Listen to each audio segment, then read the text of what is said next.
ये जो mock drills है, आप इसको हमको बड़ी मेरे हल्के से नहीं लेना चाहिए। मॉक ड्रिल का मतलब है ये सिविल डिफेंस एक्सरसाइज, ये इसका मतलब है।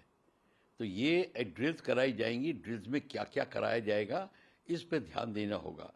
सबसे बड़ी बात है, ये जो मॉक ड्रिल इसलिए कराई जाती हैं सिविल डिफेंस के द्वारा, जिसका नाम सिविल डिफेंस दिया है, इसका नाम एक्चुअली जिनीवा कन्वेंशन में दिया गया है।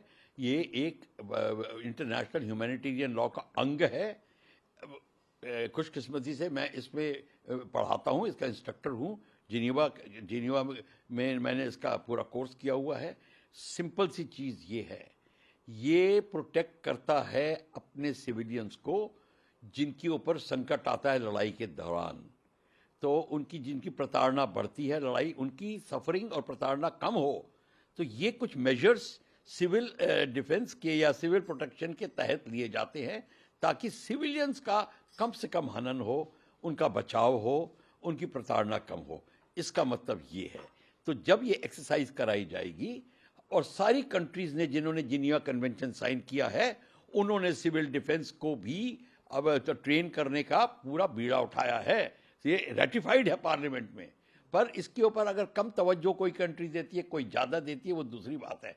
पर हमारी 71 में बड़ा इसके ऊपर तवज्जो दी गई थी और इसके ऊपर बहुत ही खुलासे से खुल के काम हुआ था। अब ये बात हो रही है, इसमें प्रोटेक्शन के लिए क्या किया जाएगा, किस तरीके से पब्लिक को वार्निंग दी जाएगी कि एयर रेड आ रहा है या मिसाइल अटैक होने वाला है, पब्लिक किस तरीके से अपना ब्लैकआउट करेगी और किस तरीके से वो अपने प्रोटेक्टेड एरियाज में जाएगी। ट्रेंचेस या बंकर्स बनाए जाएंगे, उनमें प्रावधान होगा। जो घायल हो जाएंगे उनको किस तरीके से हॉस्पिटल्स में पहुंचाया जाएगा, उनको वुंडेड्स को किस तरीके से सेव किया जाएगा। जो बॉम्ब्स गिरते हैं उनको, वो जो एक्सप्लोड नहीं होते, बॉम्ब डिस्पोजल यूनिट्स उनको क्लीन करेगी। जो डेब्रे में लोग धंस जाते हैं उनको निकालने का काम, रेस्क्यू ऑपरेशंस और ब्लैकआउट्स, ये सारा का सारा काम सिविल डिफेंस करती है।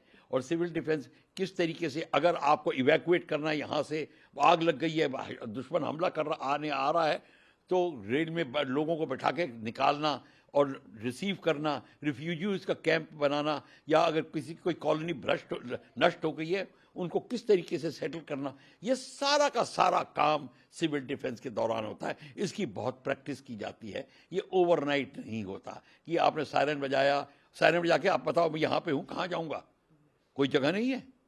हमने को पहले ही, आज से महीना पहले, 2 महीना पहले, हमें ब्रेंचेस बंकर्स बनाने थे, सबको अलॉट होने चाहिए।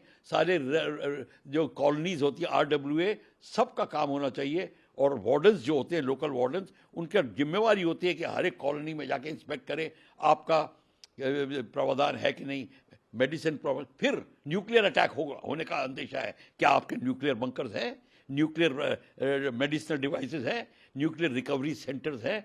ये सारा का बायोलॉजिकल केमिकल वॉरफेयर, इसके ऊपर भी दुश्मन कर सकता है। ये सिर्फ थोड़ी है कि वो बड़ा आपका कोई रिश्तेदार थोड़ी है, वो सब कुछ करेगा आपको डिस्ट्रॉय करने के लिए। वो किसी जिनीवा कन्वेंशन को नहीं मानेगा, मैं ये मान के चल रहा हूँ। इसीलिए हमको ये एक्सरसाइज के ऊपर बहुत ध्यान देना पड़ेगा।